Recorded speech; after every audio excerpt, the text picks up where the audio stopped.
আমি ভাইরাল আমার স্বরাষ্ট্র উপদেষ্টা 500 টাকা দিলাম নিছি না কারণ আমি ওকে হাই গাইস, আমরা এক জায়গায় ঘুরতে আসছি আর ঘুরতে এসে এক ছোট ভাইয়ের সাথে পরিচয় হলাম। ওর বাড়ি নাকি নেত্রকোনা। যাই হোক, আমি পরিচয়টা ওর সামনেই দিচ্ছি। ও ভিডিওর সামনে অনেকবার আসতে চাইছিল, আমরা বললাম ঠিক আছে তাহলে তুমি চলে এসো, তোমার সাথে ভিডিও করতেছি। আচ্ছা ছোট ভাই, তোমার নাম কি বলো তো? আমার নাম রামিম। রামিম না? তোমার দেশের বাড়ি কোথায়? আমার দেশে বাড়ি হচ্ছে নেত্রকোনা, হাইলাদুরি থানা, কৃষ্ণপুর ইউনিয়ন। আচ্ছা আচ্ছা, তুমি কি করো?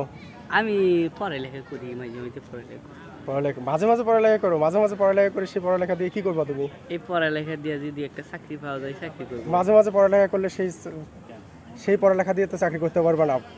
পড়ালেখার পাশাপাশি কিছু করতে হবে, পড়ালেখা ভালোভাবে করতে হবে। কিসে পড়ো তুমি? আমি ক্লাস 9-এ পড়ি। 9-এ পড়ো। এখানে কোথায় থাকো? এখানে ঘুরতে আসছি, সেদিন দেখতে আসছি। আচ্ছা, তোমার যদি কিছু বলার থাকে বলতে পারো, বলো।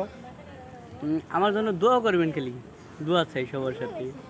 ওই যে এই চ্যানেলের মালিক, ওনার জন্য দোয়া করবেন। ওনার চ্যানেলটাকে ভালো বেশি বেশি করে লাইক দিবেন, যাতে উনি হ্যাঁ, একজন ভাইরাল হতে পারে, যাতে উনি একজন দেশপ্রেমিক হতে পারে, যেন দেশ শত্রুহীন যাতে না হতে পারে। ঠিক আছে ছোট ভাই, ধন্যবাদ তোমাকে, ধন্যবাদ। ভালো থাকবা তুমি। হ্যাঁ, আপনাকে ধন্যবাদ, মাশাআল্লাহ, আপনাকে অনেক ধন্যবাদ।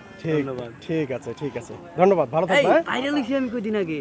কদিন আগে ভাইরাল তুমি হয়েছো? দেখছো ভিডিওটা? তাই? স্বরাষ্ট্র উপদেষ্টা আমার 500 টাকা দিল না, স্বরাষ্ট্র উপদেষ্টা 500 টাকা দিচ্ছে? হাত দিল যে, আচ্ছা যাক, আমি যে নিছি না, তাই? তোমার বাইক যাক, করে তোমার দিব। স্বরাষ্ট্র উপদেষ্টা অনেক ভালোবাসা হয়তো বা। ঠিক আমি আছে, নিছি না তো, ঠিক আছে। আচ্ছা ধন্যবাদ ভাইয়া। হ্যাঁ।